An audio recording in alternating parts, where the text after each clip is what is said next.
Today we got a new vehicle in GT Online. It's actually a vehicle we've not seen since a couple years, I feel like.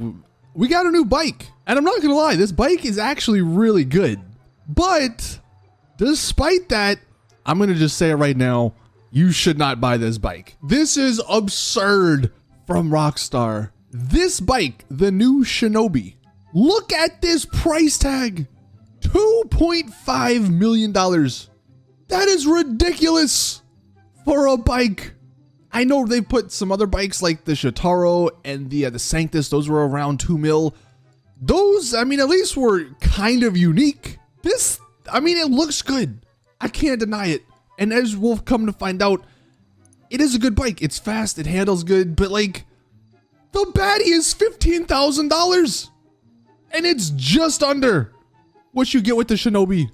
I really do not know what Rockstar were thinking with this price tag. But with that being said, what's up everyone? Welcome back to another GT Online video. Today we are going to sort of break down this Shinobi. Let's start by hopping into the customization. You guys already saw the price, 2.5 mil. Well, what do you get for that? Not a whole lot of customization. There are, you can change the colors of certain parts of the bike. You have primary, I think secondary, and then you have a carbon option. And there's, I don't know, maybe like 5, 6, 7 parts that you can change like that. I mean, I guess that's okay, but like, there's not a whole lot of visual changes apart from that. It's sort of just the color that's changing. The rest of the customization isn't really that great. I mean, I guess it's maybe hard to do a whole bunch of customization on a bike. There's not a whole lot you can probably do, but still, you would have, maybe were expecting a little more. The liveries are okay. They do have some decent ones. The ones at the end, I don't really know what the hell. There's an anime livery. If you like that, I guess. But yeah, it's just, it's weird. This bike's customization is not the greatest. Again, though, it does look good. Like the stock model, the standard model here does look good. I have no idea what it's based off of in real life, but whatever it is, I'm sure that looks good as well.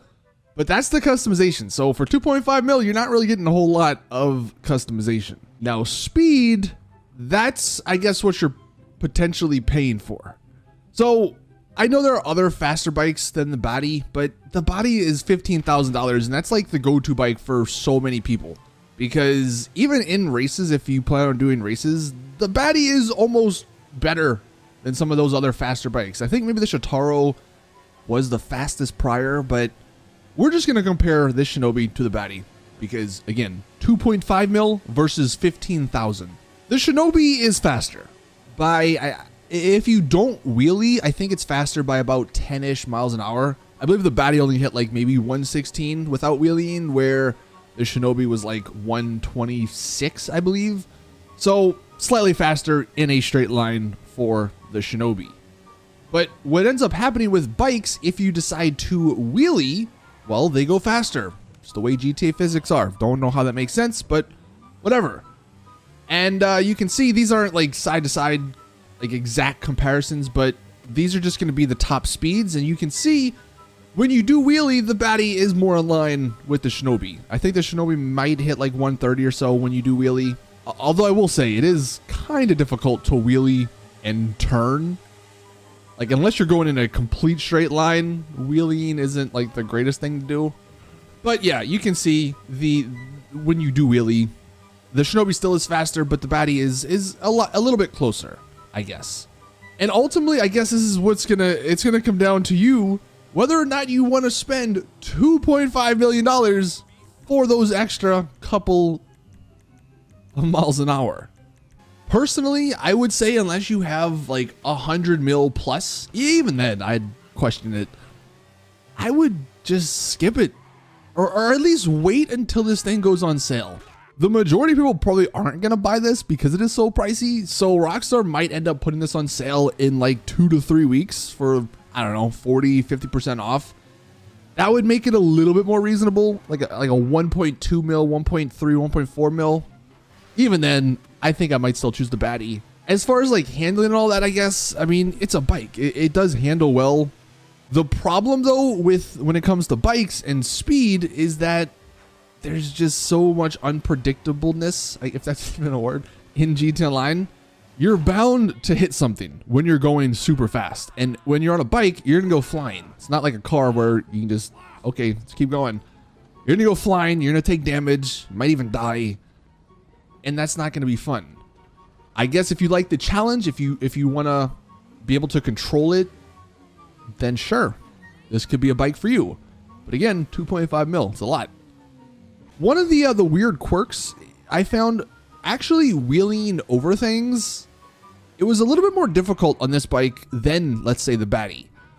So if you don't hit whatever you want to jump over with your front wheel, your bike is not actually going to go forward. It's just going to go up in the air, which, I mean, it just takes some getting used to, I guess. But I do know a lot of people, myself included, you know, we use bikes sometimes just because you do want to parkour basically with it. And for that, I do think the baddie is actually better. I'll switch here to the baddie, and you can see going over some of these things, it's you get over them a lot easier with the baddie. So if that's something that matters, then this bike, I guess, isn't the greatest for that. But that is the Shinobi. I mean, you guys in the comments for sure can let me know, you know, what your thoughts are. Rockstar still haven't put on a newswire, so I don't really know what's going on in the rest of the game. I guess maybe if they put out one later today, I'll make a video tomorrow, I guess. But yeah, the Shinobi came out today, and it's a good bike, but 2.5 mil. The worst thing, you know, the worst thing about this, if this bike had the new Amani tech, you could almost argue, okay, that's worth it. 2.5 mil for for one of the fastest bikes. It's good handling. It can do a lot of stuff, and you can't get locked onto, and maybe it's armored, but no, it doesn't even have that. So I'm just gonna say skip. It's a good bike. It's just it's absurd the price tag Rockstar put on it.